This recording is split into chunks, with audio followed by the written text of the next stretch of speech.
Next, we'll hear from Dr. Peter Lurie, Office of the Commissioner, U.S. Food and Drug Administration. Dr. Lurie is Associate Commissioner for Public Health Strategy and Analysis in the Office of the Commissioner.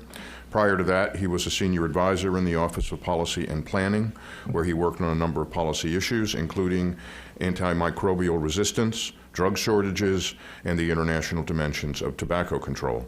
Before coming to the FDA, he was Deputy Director of Public Health Citizens Health Research Group in Washington, where he addressed a variety of FDA regulatory policies and a number of specific drug and device issues.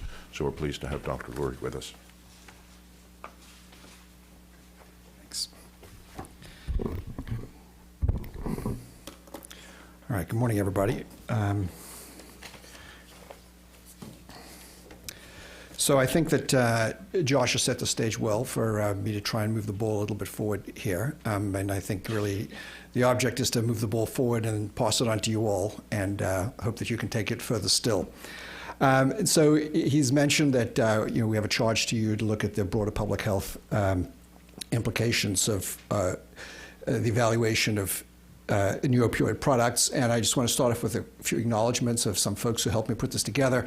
And also to say that this talk by me is intended really to be a broad reflection on this topic. And I don't want you to take from this that FDA is endorsing any particular thing that I put forth, or either, especially because I'm not a lawyer, for you to conclude that FDA has necessarily concluded that anything is legally permitted. But what we're hoping to do is to stimulate a conversation, and we think that that's what will come during the rest of the day and hopefully in your report. So this is what I'll talk about. We'll talk about the current FDA legal framework, and you've heard some of that from Josh. We'll talk about the FDA benefit risk approach, and some of that you've heard about as well. Then I'm going to talk about where FDA has integrated population health into pre-market approval decisions, and I'll start off with examples that are around opioids. But then I'll go into some other FDA-regulated products where we've integrated population health. I'll talk about other federal agencies that have done the same. I'll talk about some other countries that have sought to do the same. And then finally, at the end, I'll touch on a number of other sort of schematics for integrating population health into regulatory decision-making. And there, the purpose of the presentation is to kind of get the cogwheels going. It's not, again, to endorse anything or to claim that I'm an expert on any one of these particular interventions, but it's really, as much as anything, to give you a sense of the array of people and instruments that have so far been developed, and then allow you to pick it up and go from there.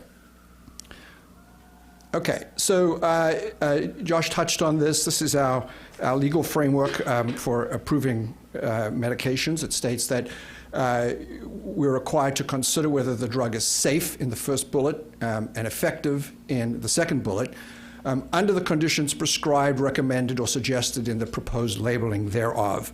And this is the classic approach. I think that this raises at least three questions. The first is, what if the drug is not used as directed? The second question is, what if the drug is provided to people for whom it was not intended? And the third is, what is the situation if the drug has a broader set of societal impacts that go beyond the literal use of the drug, either by the intended person or by some other person? And I'm using the term population health to refer to all three of those. Now, if you look at, that was our statutory construct. This is our regulatory construct. And this is just up to say that we understand that there are a wide variety of drugs that come to market, and therefore the wideness of those requires that the agency demonstrate flexibility in applying the standards. And we use our scientific judgment in deciding precisely what degree of data and information we want for a particular drug product in order for it to meet the statutory approval standard. So again, some flexibility in our regulations to begin with. Now, I'll just mention almost in passing that there is a mention in the required structure for a new drug application, not an approval criterion, but nonetheless, applicants are expected to provide some assessment of environmental impact. And there again, the regs require this. They're required to have a claim for either categorical exclusion or to provide an environmental assessment. Again, that's something they have to provide, not necessarily something on which a drug would go up or down, but it's in there in the regulations is the point of the slide. And you've seen a version of this from Josh already, where this is FDA's really CBER and CDER's, the Drug and Biologic Center's current approach to benefit risks determination. This was produced for PDUFA 5, and you can see the qualitative elements that are here provided. I won't go into in further detail. The reference is there on the bottom of the slide. It turns out that CDRH, our device center, also has a benefit risk approach, and that's enunciated over here. There's a reference for it over here. This is the reference for the CBER-CDER structured approach. This is the CDRH one. But what can be said about both of them, without going into exquisite detail, is that they're both quite qualitative, and they do not prescribe how any of the particular factors should be weighed, nor do they explicitly consider population or environmental health factors. Now, despite all this, FDA has integrated issues of population health into a number of approvals, and I'll start to go into those. The first set really relate to safety issues, and later on I'll turn even to effectiveness. So the first example I provide is the FDA some years ago issued a testosterone warning, which was about the potential for children to come into contact with topical formulations and to have toxic reactions as a consequence. Again, this is an example of the agency considering the impact of one of its products upon an unintended population, right? I mentioned there were the 3 dimensions to population health. This one was about the unintended population. We also integrate the consideration of abuse into the approval of a drug. So under our regs for drugs of abuse, the NDA sponsor must provide, quote, a description and analysis of studies or information related to the abuse of the drug. So, emphatically, this is something that is part of our consideration even at the present time. The charge to you is to say what more might be done if you think that's appropriate. But this next set of slides or points about opioids is to say, as Josh implied, that we're already doing some of this work. We'd just like to do it better. The next bullet relates to another way of integrating population health into our consideration of opioids, and that's in the labeling. And this is a quote from the OxyContin label. It tells you the drug can be abused. This should be considered when prescribing or dispensing OxyContin in situations where there might be an increased risk of misuse, abuse, or diversion. So here, it's the second kind of population health, right, where it relates to an unintended person getting access to the drug. So that's the label. More on opioids, you know about the REMS. There was one for transmucosal immediate release fentanyl, so a fentanyl patch. And we put out a REMS called the TURF REMS, and that included measures, again, to prevent accidental exposure to children. In moving to the post-market side, we have post-market requirements in the REMS that relate to the extended release opioids, and one of those at least includes a study of abuse potential. So that's another location for considering population health. And then finally, there are requirements for adverse event reporting, which specifically under our regs include drug overdose, whether accidental or intentional, and drug abuse. So again, in all these different sort of locations in the drug approval process that Josh outlined in his slide, you can see that FDA has made some effort to integrate population health in the setting of opioids. Now let's move on to some other products. And this is where it starts to get a little bit more exciting, a little bit sexier in some ways. So a group that Doug Throgmorton and I have met with periodically has started to think about some other products that FDA regulates where we do bring this population health perspective to bear, or where we might, and perhaps might do so even more fulsomely. One of those is human antibiotics, and here obviously I'm talking about the problem of antimicrobial resistance, a population health problem that is not diversion nor misuse per se, but it's a problem that affects all of us, even those to whom the drug is not prescribed. So traditionally, these products have been approved according to a standard FDA benefit risk approach, focusing on the individual to whom the product was intended to be prescribed. But our human labels do take acknowledgement of the AMR problem by having this on the label to reduce the development of drug-resistant bacteria, maintain effectiveness, et cetera. It should be used only to treat or prevent infections that are proven or strongly suspected to be caused by bacteria. So an effort to introduce stewardship into the label. Much of the stewardship consideration in the human area is not really handled by FDA as much as it is by CDC.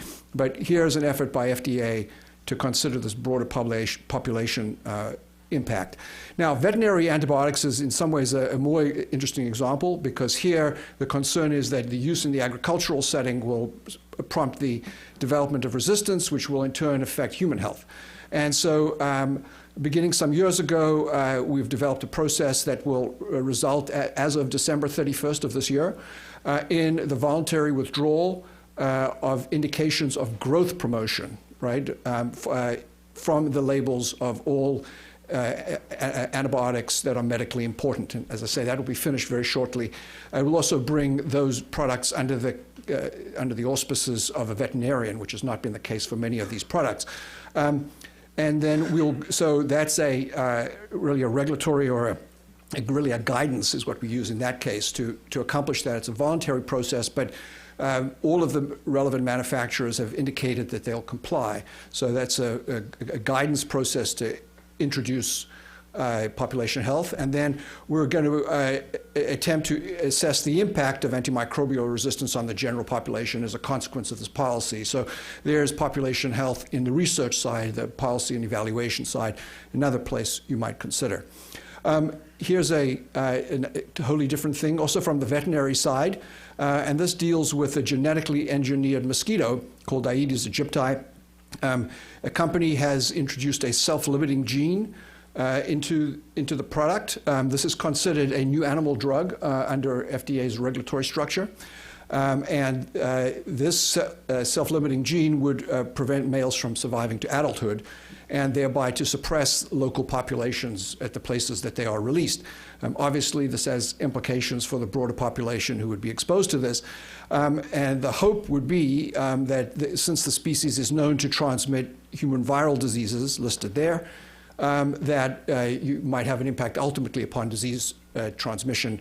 The indication sought is for suppression of the population, though. The company wished to conduct a field trial in Key Haven, Florida, which is in the Keys.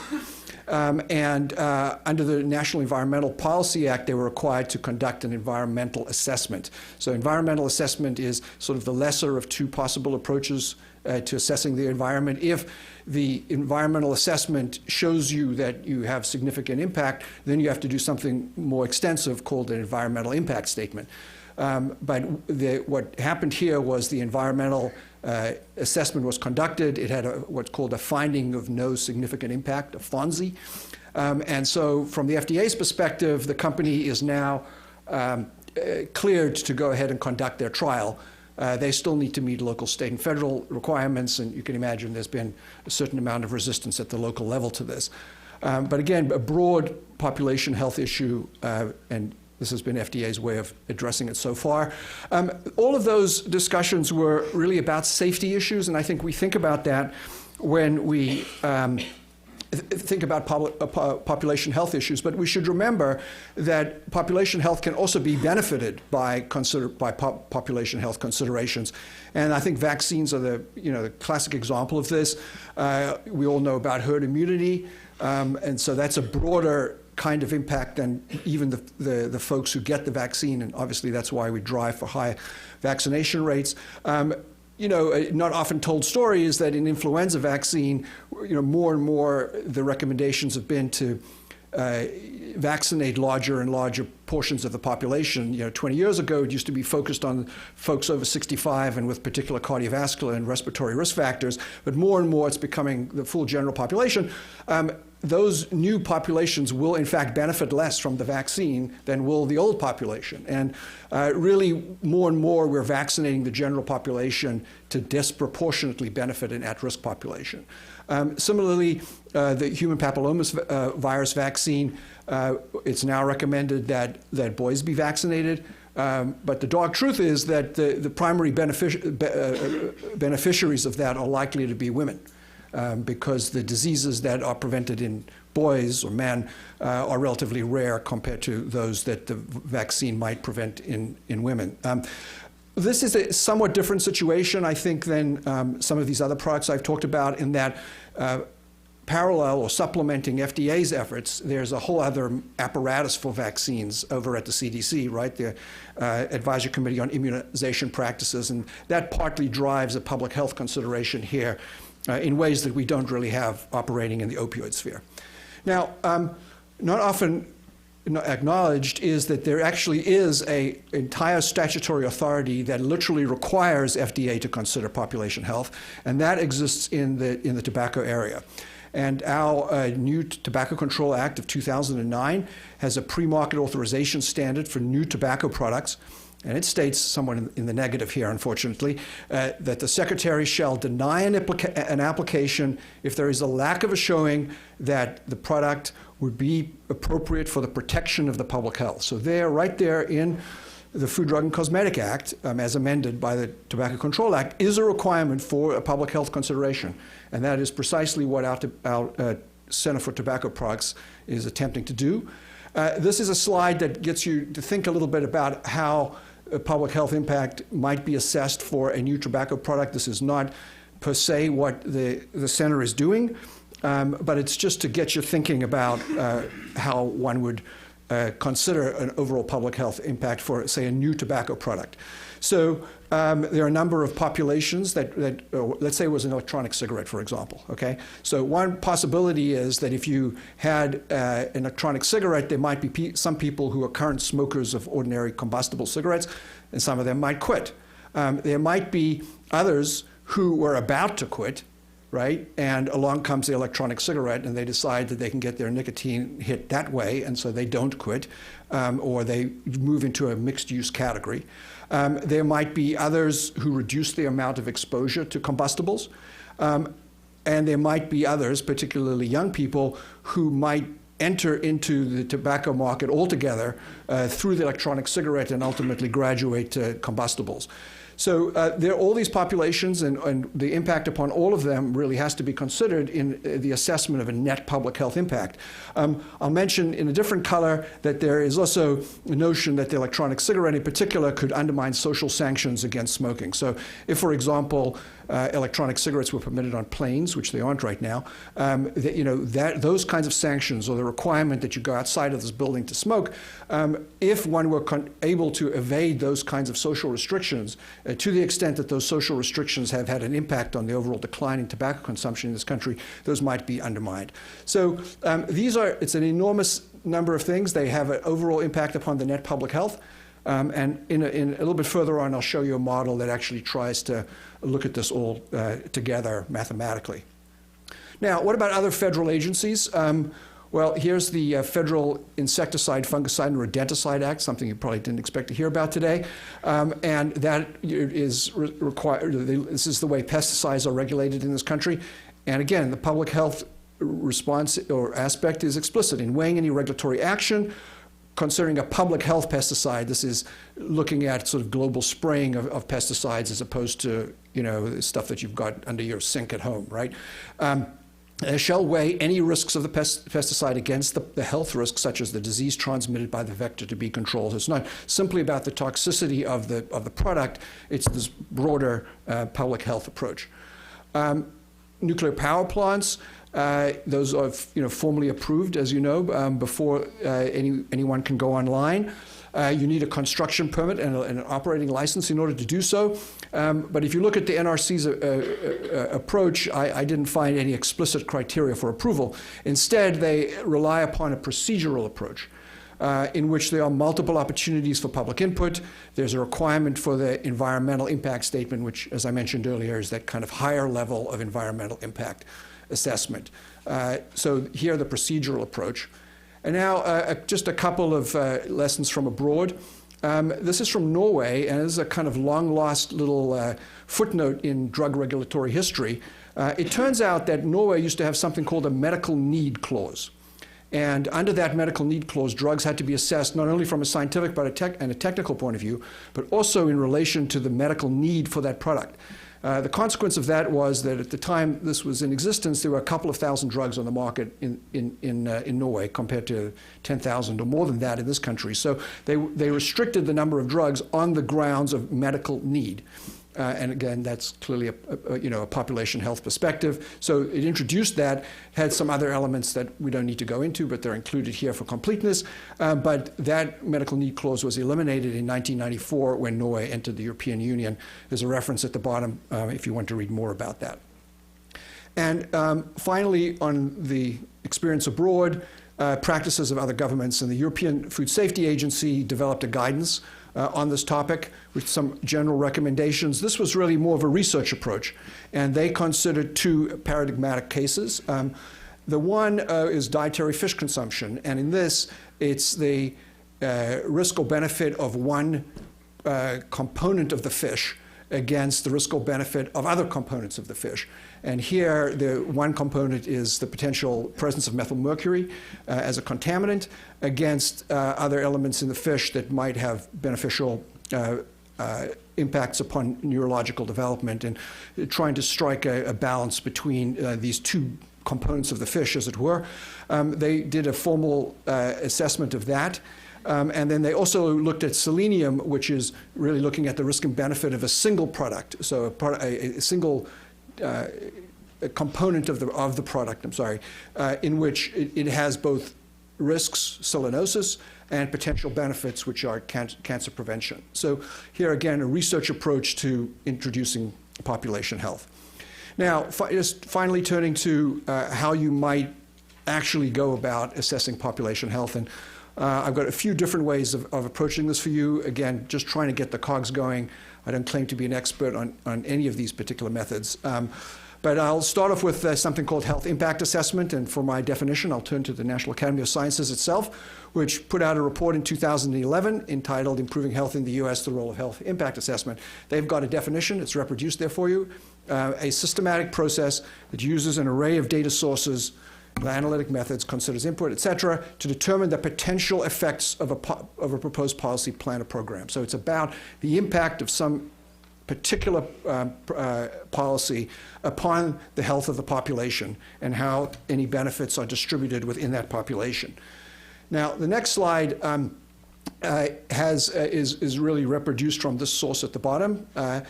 And the purpose of this slide is to say that there are, it's not really so much the details, least of all the definitions of all of these acronyms provided here. But the point of the slide is to say that as reviewed in this publication, which is well worth looking at, there are 6 different health impact assessment tools that they looked at. And going across over here, these are the ways in which they assessed whether or not these ones were useful or not. And so I think this is a useful rubric to thinking about a health impact assessment tool that you might want to use. So the elements they looked at are real life population. Not all of them looked at real populations. Dynamic projections, did they look at impacts over time? Did they mention explicit risk factor status, or was it just the general population? Were they able to divide it up into various strata of higher or lower risk, depending on the disease in question? And then more sort of practical considerations like how significant the data requirements were, whether the outcome that was produced was sort of rich in terms of the amount of detail that it provided, was it disease-specific, et cetera, and then how accessible it was. And the take-home from this is that there are a bunch of models. They can be assessed in a bunch of ways. None of them are perfect, but I think it's a pretty useful way of looking at things. The supplementary slides to this presentation provide a little bit more detail on any of these. And again, I refer you to this publication for more detail. There's another publication since this on something called Dynamo HIA, which claims to get pluses all the way across. And that might be something else for you all to look at. Okay, so this is a dynamic model, so not a health impact assessment, but a dynamic model which tries to operationalize, in a way, the stuff that I talked about with respect to tobacco products. And so this is something that was published by some FDA contractors and FDA personnel at this location. What they've done is they've considered 2 different products. So it might be, it doesn't matter in the way they did this, but it could be a regular combustible product and, say, an electronic cigarette. So you have two products, and then for each, you have three potential statuses. You can be a current user of that product, you can be a former user of that product, or you can be a never user of that product. And then you have all of these different states that you can go between. And so, for example, over here's somebody, never, I think you can read that, is a person who has never used, let's say in our example, the electronic cigarette or a combustible. If they become a current user of both, then they're in red, which means they've initiated, right? And then if they were a current user of both, but then they move instead to become a former user of both, then that will be in green, the cessation, or they can go back again and become current again, which would be relapse. So you have these, because they're two different states of three different states of two different products, there are these 9 combinations. People can move between them. And all of this can be mathematically modeled, and the impact upon either smoking rates or smoking-specific morbidity and mortality assessed. And that's what they do in this paper. Fascinating stuff. And finally, alternative approaches that have been done really abroad to look at benefit-risk assessment in regulatory decision-making specifically. And here I point to 3 different initiatives, I guess would be a good way to describe it. One is by the European Medicines Agency. And what they've done is their thing is called ProAct URL. And it's really a kind of a more elaborate version of the benefit risk assessment that I mentioned for FDA. The P stands for problem. The R for PR stands for problem. Then objective, alternatives, consequences, trade-offs, uncertainty, risk tolerance, and linked decisions. And then what they do is they hook that up with a multi-criteria decision analysis model, and they can get a semi-quantitative approach to the likely risks and benefits of any regulatory decision that they might need to make. Again, with an assessment on the population health level. There's another effort which goes under the name of UMBRA. And UMBRA is, again, a kind of a collective. It includes a number of other initiatives, all of which have very catchy acronyms themselves, like COBRA, BRAT, which is put out by the pharmaceutical industry, and SABRE, which is put out by folks in Southeast Asia. And they're working together to develop a value tree model, which is still under development. And then all of this is under a still larger umbrella, which is an organization called PROTECT. And they're trying to harmonize all of these benefit risk efforts. So I think all of this is worth looking at. There's a whole bunch of URLs over here for you to click on and enjoy what they have to say. So in conclusion, as mentioned, FDA's mandate has traditionally been interpreted as focused on individual health. But in fact, in a number of different circumstances, we have found ways to introduce population health, including in the opioid area. Some of the places where one might introduce population health considerations include statutes, like the tobacco, regulations, guidances, labeling, post-marketing requirements, adverse event reporting, and research. So a whole series of different ways of getting population health in there or expanding the current mentions of this. I draw out in particular attention to FDA's tobacco product authorities, which explicitly require population health framework. Mentioned that there are some products that really lend themselves to a population health approach. Opioids is obviously one, but it's not just that. Also antibiotics and AMR, environmental contamination by FDA-regulated products, vaccines, a number of other products lend themselves to this. And finally, there are several risk-benefit tools that have been developed, but they all have their strengths and weaknesses. So good luck to you all. Thanks very much.